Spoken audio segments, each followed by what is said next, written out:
오늘은 기드온이 변질되어지고 그 변질로 인해서 이스라엘 백성들이 다시금 타락하는 그 과정을 말씀해 줍니다. 지난주까지 우리가 살핀 내용을 보면 참 드라마틱하게 기드온이 하나님의 부르심을 받고 부르심 가운데에서 미디안의 손에서 이스라엘을 구원하기 위해서 애썼던, 그리고 같은 민족이지만 자신들의 요청에 응하지 못했던 그 땅에 대해서 또 심판을 보복을 단행했던 그런 모습들을 우리가 볼 수가 있었습니다. 하나님께서 이스라엘 백성들을 향하신 참 인도하심의 손길, 또 비록 그들이 타락하고 주의 길을 벗어날지라도 그들을 여전히 사랑하셨던 그러한 모습들을 보면 하나님의 사랑은 참 끊임없이 계속해서 이어지는 것 같은 생각이 듭니다. 비단 그러한 하나님의 사랑이 기드온 시대에만 그랬겠습니까? 오늘 이 시대에도 변치 않는 사랑, 변함없는 사랑이 우리의 모든 삶에 하나님께서 함께할 줄 믿습니다. 성경을 읽어도 그렇고 우리가 삶을 살아갈 때도 그랬는데, 여러분 간혹 우리가 이런 것을 많이 만나죠. 성공한 이후에 실패하는 사람들 많이 볼 수 있다는 겁니다. 그래서 우리가 흔한 말로 잘 나갈 때 뭐 하라? 조심하라 하는 말이 있습니다. 잘 나갈 조심하라. 아마 또 그 말이 기드온에게도 해당되는 것 같습니다. 기드온뿐만 아니라 다윗이 그랬고 솔로몬도 그랬고 많은 믿음의 조상들이 잘 되어질 때는 하나님과 함께 잘 동행한 아름다운 믿음의 삶을 살지만, 그들이 또 실족했을 때는 범죄함으로 하나님의 징계를 받는 모습을 볼 수 있고, 또한 그런 범죄함들이 결국 민족에게까지 큰 고통을 주는 모습들을 우리가 볼 수가 있습니다. 그렇기 때문에 우리는 참 잘 되어진 이후에 또 우리 삶의 자리에 평안이 계속 이어질 때, 그때일수록 우리의 삶을 겸비해서 잘 살피는, 또 우리 믿음을 잘 점검하는 그러한 자세가 필요할 것 같다는 생각이 듭니다. 바로 오늘 본문이 또 바로 그러한 내용들로 우리에게 주어지고 있는 것을 보게 되죠. 그래서 여러분, 사람과 사람 사귐에도 있어서 첫마음, 그죠?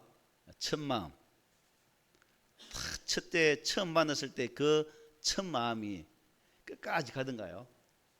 안 가죠. 그래서 첫마음을 끝까지 지키는 것이 또 바른 믿음을 세우는 하나의 비결인 것 합니다. 어쨌든 미디안 연합군과의 전쟁을 승리로 이끈 기드온에게 드디어 위기가 찾아오는 장면을 오늘 본문은 말씀합니다. 참 불가능해 보였던 미디안 군사 13만 5천과의 300명에 대항해 싸웠던 그 모습, 일반적인 상식으로는 도저히 불가한 그러한 전쟁이었지만, 결국 이 싸움을 싸우신 하나님의 은혜로 말미암아 또 하나님의 섭리하심으로 미디안 등군들을 다 물리치고 하나님께서 이스라엘 땅에 평강을 주셨다라고, 기드온을 살해했을 때 약 40년 동안 주셨다라고 본문은 우리에게 말씀해 주고 있죠. 그런데 이제 승리 소식에 감동되어진 이스라엘 백성들이 이 기드온에게 어떤 제안을 하게 됩니다. 오늘 22절에 보면 이렇게 말하죠. 그때에 이스라엘 사람들이 기드온에게 이르되 당신이 우리를 미디안의 손에서 구원하셨으니 당신과 당신의 아들과 당신의 손자가 우리를 다스리소서 하는지라 라고 말합니다. 여기서 백성들이 기드온을 뭐로 삼고자 하는 거예요? 왕으로 세우려고 하고 있습니다. 이 당시만 해도 주변의 가나안 땅 여러 나라들은 왕이 있었나요, 없었나요? 왕이 있었어요. 주변의 모든 족속들은 다 왕권, 즉 중앙 집권적인 그러한 체제로 나라가 꾸려지고, 또한 그런 체제다 보니까 군사적 동원이나 군대 동원이 아주 수월한 그런 상황이었습니다. 그런데 이스라엘 백성들은 왕정 체제가 아니죠. 신정 체제입니다. 즉 하나님이 왕이시고 이스라엘 백성들이 백성인 그런 상황. 그러니까 그때 어떤 상황이 돌발했을 때 갑자기 군사를 소집하고 모집하는 데는 참 힘이 들었던 그런 상황이죠. 그래서 이것을 겪어왔던 이스라엘 백성들 측면에서는 어떻습니까? 주변의 나라들이 왕이 있고 그 체제 가운데 여러 가지 일들을 하는 거 보니까 보기가 어떻게 해요? 참 저것도 괜찮네 라는 생각이 들었겠죠. 그래서 이제 이스라엘 백성들이 이 미디안과의 싸움에 승리했던 그 기드온에게 우리의 왕이 되어달라. 그리고 네 아들도 네 손녀들도 계속해서 우리를 좀 다스리면 참 좋겠다라고 오늘 20여절에 말씀해요. 마침 그때에 맞추어서 위대한 영웅이 탄생한 상황 속에서 이러한 제안이 주어집니다. 참 어떻게 보면 넙죽 이 제안을 받아들여서 내가 왕이 되어야 되지라고도 말할 수 있겠지만 우리가 계속 볼 수 있는 것처럼 기도원은 처음에는 또 이렇게 반응하지 않죠. 그런데 여러분 아까 말씀드린 것처럼 이스라엘 민족은 누굴 중심으로 살아가야 될 민족입니까? 하나님 중심이죠. 그래서 만약 왕을 세운다는 것은 결국 하나님의 다스림을 뭐 하는 거예요? 부정하는 거예요. 신정체제를 부정하고 인간적으로 그 일을 이루겠다는 그런 의미거든요. 그래서 이런 측면에서는 그들의 요구는 잘못되었다고 볼 수 있는 거죠. 그래서 사무엘상 8장에 보면 사무엘 선지자 때 이스라엘 백성들이 뭘 요구합니까? 우리도 왕을 요구하는 그런 요구가 있습니다. 보니까 우리에게 왕을 주어 우리를 다스리게 하려 했을 때에 사무엘이 그것을 기뻐하지 아니하여 여호와께 기도하며 여호와께서 사무엘에게 이르시되 백성이 내게 한 말을 다 들으라. 이는 그들이 너를 버림이 아니요 나를 버려 자기들의 왕이 되지 못하게 합니다. 내가 왕인데 만약 사람 왕을 세우면 그들은 나를 뭐하는 것이다? 버리는 것이다 라고 말씀하셨어요. 그렇습니다. 이스라엘이 하나님 외에 다른 왕을 구하는 것은 결국 왕이신 하나님을 뭐하는 거예요? 버리는 것이고 배반하는 거예요. 또 우리에게 생각할 수 있는 게 뭐냐면 이 기드온이 여러분 이 미디안과의 전투에서 이 싸움에 승리했던 승리의 근본 원인은 어디에 있습니까? 하나님이죠. 결국 이 전쟁의 모든 출발과 마지막 싸움의 승리의 순간에 모든 것이 하나님의 주권적인데 결국 인간왕을 세운다는 것은 이러한 하나님의 모든 것들을 부정하는 그런 결과를 가져오게 된다는 거예요. 그래서 이러한 것을 보면서 이미 하나님께서 우리 7장에 살핀 것처럼 사람이 많이 왔을 때 하나님이 다 돌려보내잖아요. 7장 2절에 이렇게 말씀하셨거든요. 우리 한번 읽어볼까요? 시작. 여호와께서 기드온에게 이르시되 너를 따르는 백성이 너무 많은즉 내가 그들의 손에 미디안 사람을 넘겨주지 아니하리니 이는 이스라엘이 나를 거슬러 스스로 자랑하기를 내 손이 나를 구원하였다 할까 합니다. 하나님은 이스라엘 백성들의 그 속성을 잘 아신 거예요. 분명히 3만 2천 명이 나가 싸우면 아이고 우리가 잘 싸워서 이겼다라고 분명히 말할 것이다. 그래서 하나님은 추려서 몇 명? 딸랑 300명으로 나가지 않습니까? 그럼에도 불구하고 이스라엘은 이 승리의 비결을 어디에 찾습니까? 하나님을 깨닫지 못하고 기드온이 잘해서 기드온이 잘 리드했기 때문에 이러한 결과가 왔기 때문에 기드온 당신이 이제 우리의 왕이 됐으면 좋겠다 라고 말하는 거예요. 뭐 하세요 지금? 이사되기 바쁘시네. 정착하세요. 이사되지 말고. 어쨌든 우리가 이것을 보면서 참 하나님께서 이스라엘 백성들에게 보여주신 그러한 승리의 법칙들이 지금 이스라엘 백성들의 눈에는 보여지지 않고 그냥 사람이 그들의 눈에 보여지는 그 현상이 되고 있다는 겁니다. 자, 여러분 그러면 이스라엘 백성이 이 상황 속에서 기도원만 보였던 것처럼 우리는 우리의 삶을 살아가면서 우리 눈은 어떻게 참 왕이신 여호와 한 분 하나님만 바라보고 살아가고 있습니까? 나는 하나님의 기쁨이 되어지는 그러한 종이다 라고 자부할 수 있겠습니까? 그래서 이런 측면에서 우리가 이 부분을 한번 살펴야 되겠죠. 이스라엘 백성들이 보이지 않는 하나님을 바라보지 못하고 사람인 기도를 의지했던 것처럼 오늘 이 시대에 나는 정말 하나님 한 분을 의지하고 사람이 아닌 주 하나님을 의지하는 주님을 의지하고 나아가는 그 믿음으로 살고 있는가, 이런 부분들을 우리가 한번 점검해야 된다는 겁니다. 자, 이러한 이스라엘 백성들의 요구의 앞에 기도원이 어떻게 반응합니까? 23절이죠. 읽어봅시다. 시작. 기도원이 그들에게 이르되 내가 너희를 다스리지 아니하겠고 나의 아들도 너희를 다스리지 아니할 것이요 여호와께서 너희를 다스리리라 하니라. 참, 여기까지만 해도 참 좋았는데, 여기까지만 해도 기도원은 하나님의 능력으로 이 전쟁에서 승리했다는 것을 누구보다 잘 알잖아요. 하나님의 부르심 받았을 때 여러분 생각해보시죠. 처음에는 참 타작을 밀을 타작을 포도주 틀에서 했던 겁쟁이 소심한 그런 남정네였던 이 기드온, 또 손뭉치에 물이 있게 하고 또 그 주변에 물이 있게 하고 이러한 것들, 또 번제드림을 통해서 하나님께서 그것을 국물까지 다 부어서 다 핥은 그런 내용들을 다 보면서 기드온은 하나님의 일들을 다 보았던 거죠.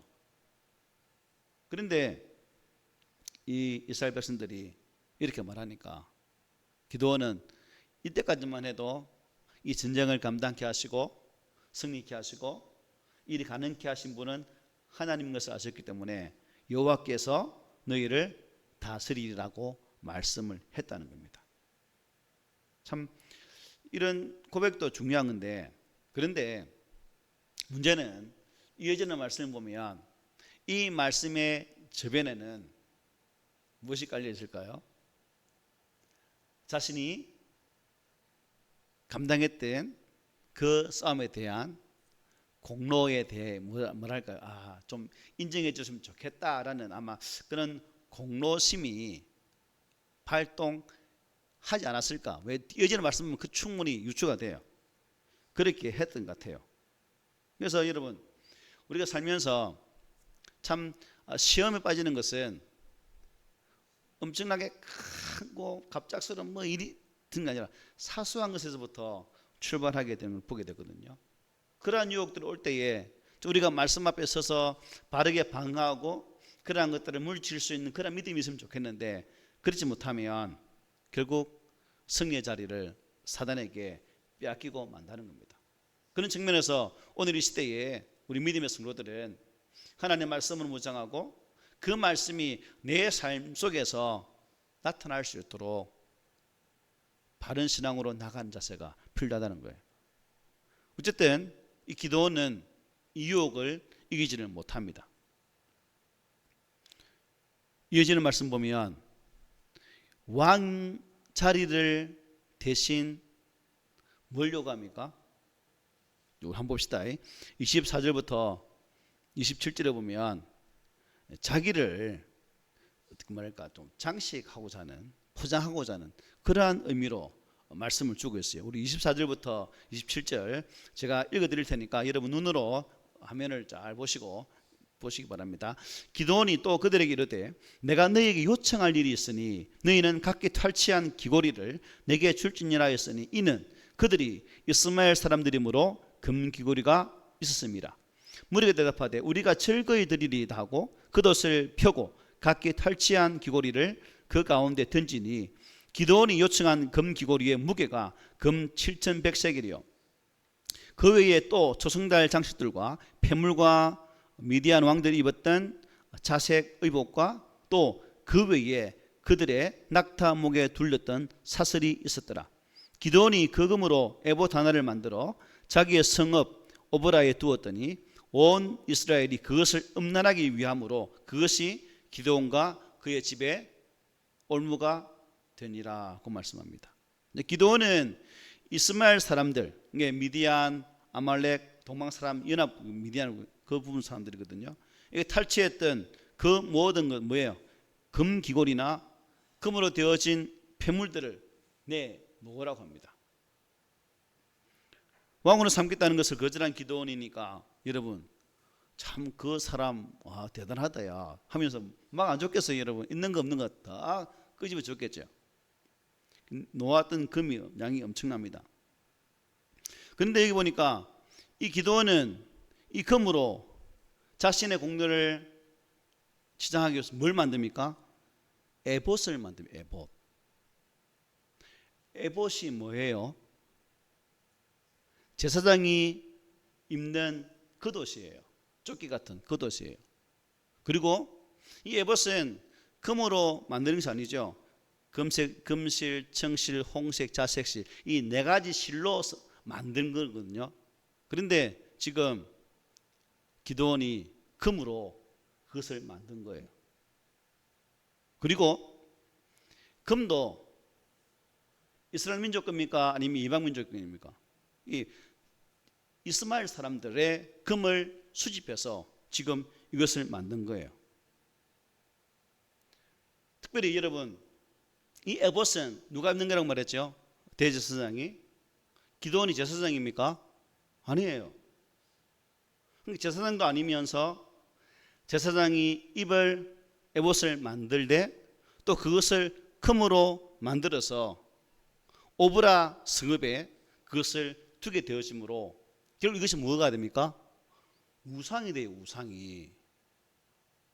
결국 기도원의 잘못된 선택이 이스라엘 백성 전체를 우상을 섬기는 사람들로 만들어 버렸다는 겁니다. 이 너무 중요한 부분이죠. 이 가짜 에봇을 만들어 두고 그것이 결국 이러한 잘못된 길로 빠지게 했던 이런 모습들. 우리 27절 한번 읽어볼까요? 시작.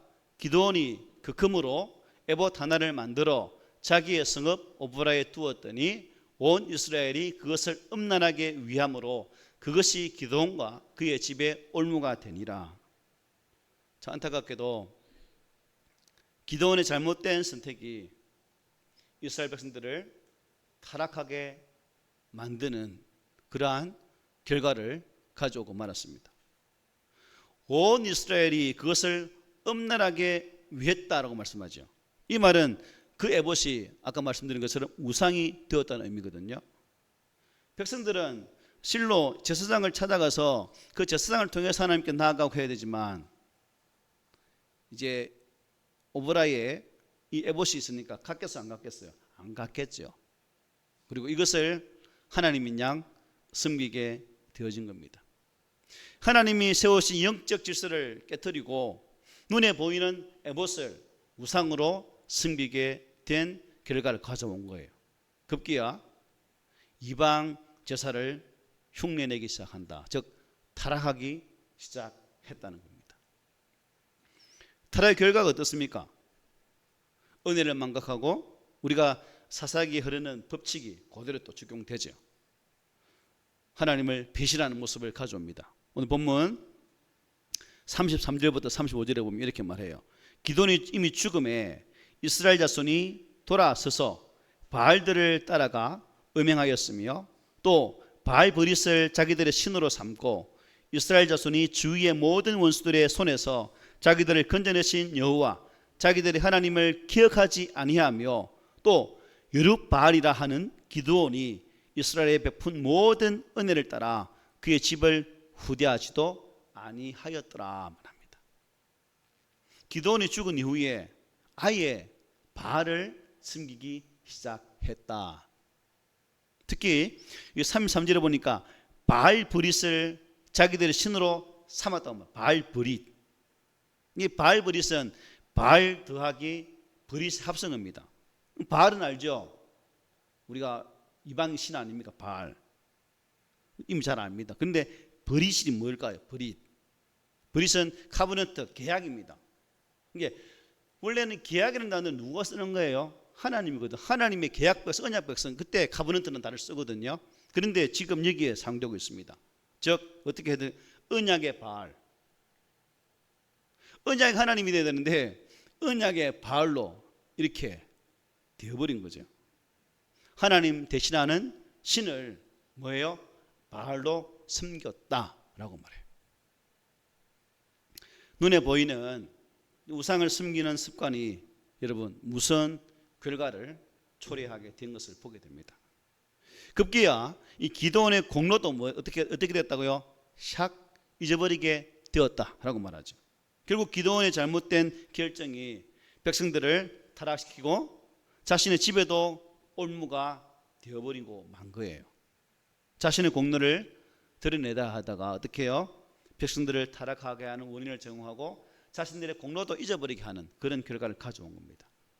이걸 보면서 참 영적 기도한 사람의 역량이 너무 중요하다. 그죠? 리더가 잘못된 길을 선택하면 그 공동체가 싸그리 전부 다 그냥 그 잘못된 길로 갈 수 있는 거예요. 소경이 인도하는 길로 가면 어떻게 해요? 엉뚱한 길로 가게 되어 있거든요.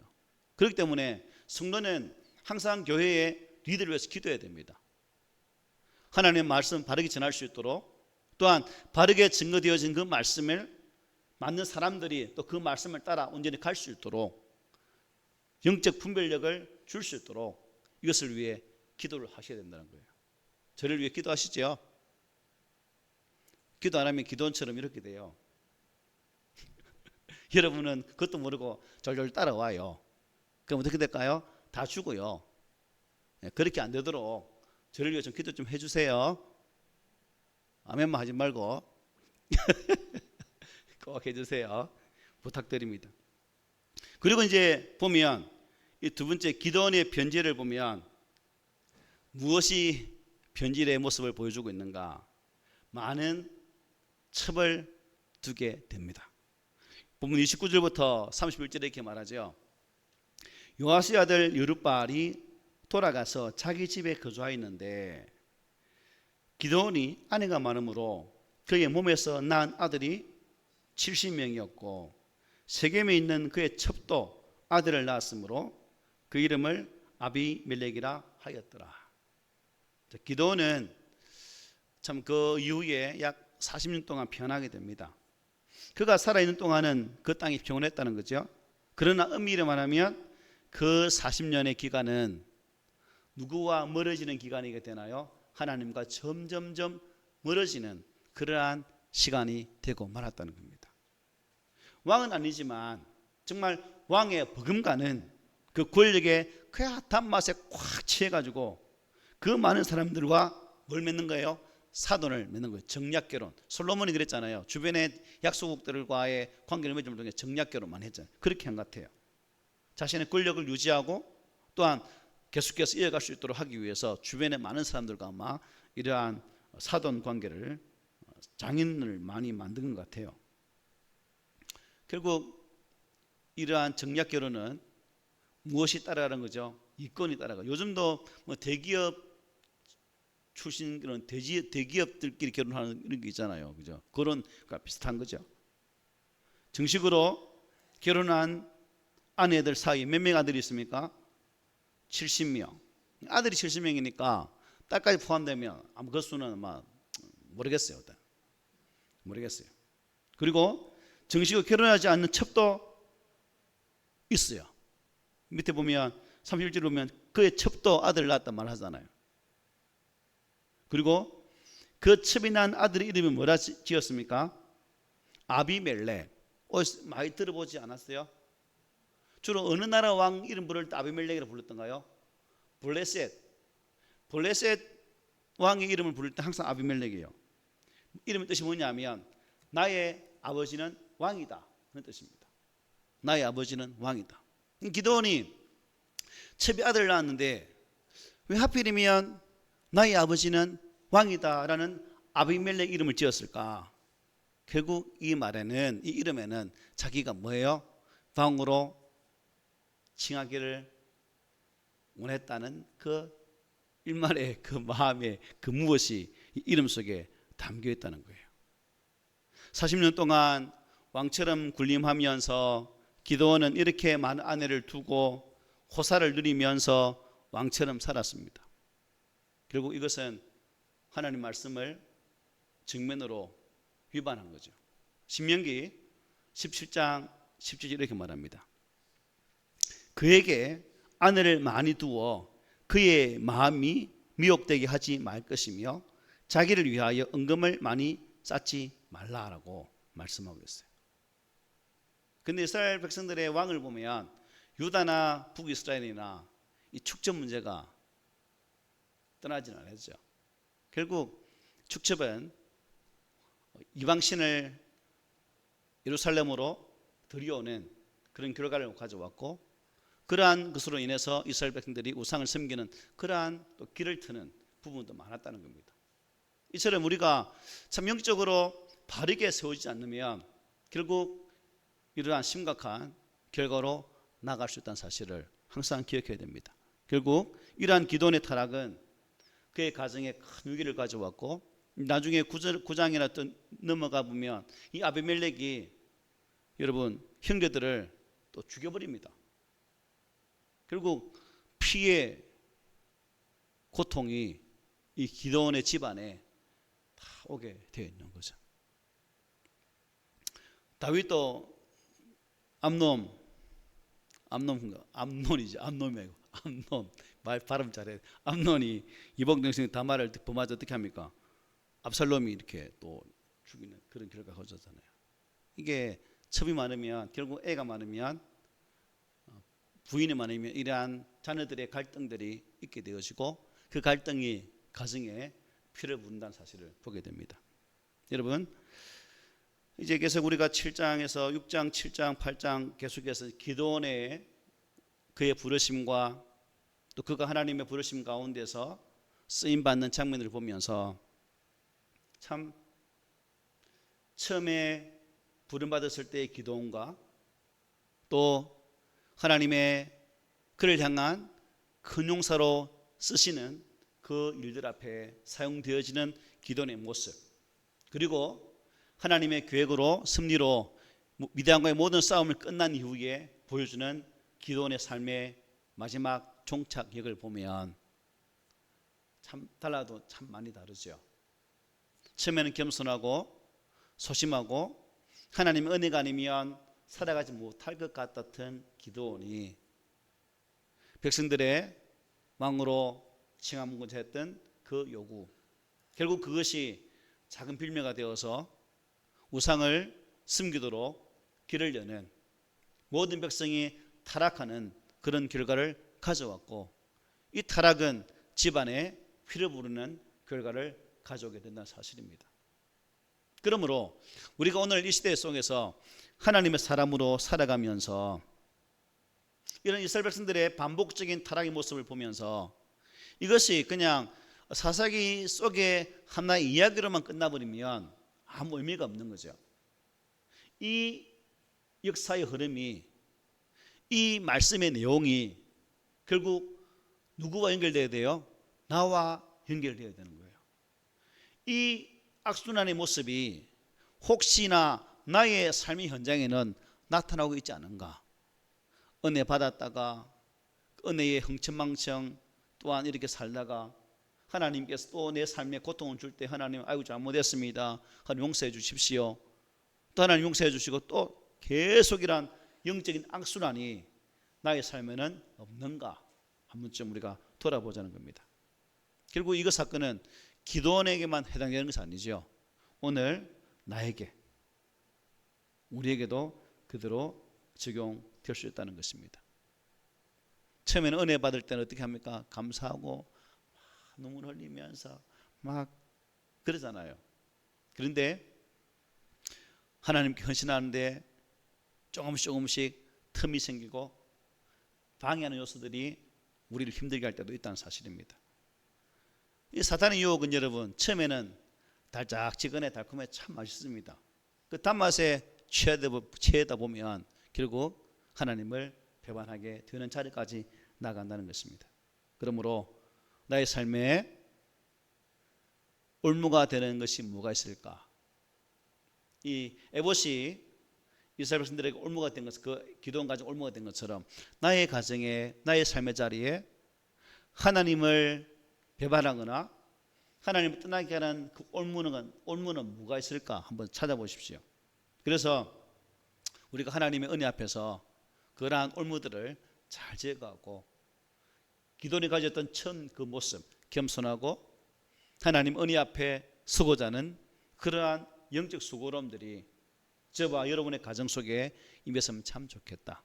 또 우리 교회 속에 모든 성도들이 이러한 하나님의 은혜로 철저히 무장하고 말씀이 우리의 삶에 길이 되어지고 또한 길 대신 주님으로 말미암아 항상 평안한 삶을 살아서 오직 주의 말씀이 내 안에 있음을 통해서 우리 삶 가운데는 올무는 존재하지 않고 항상 하나님의 인도하심의 은혜만이 임하는 그러한 모습이 바로 우리들의 모습이 되기를 오늘 말씀으로 권면을 드립니다. 아멘.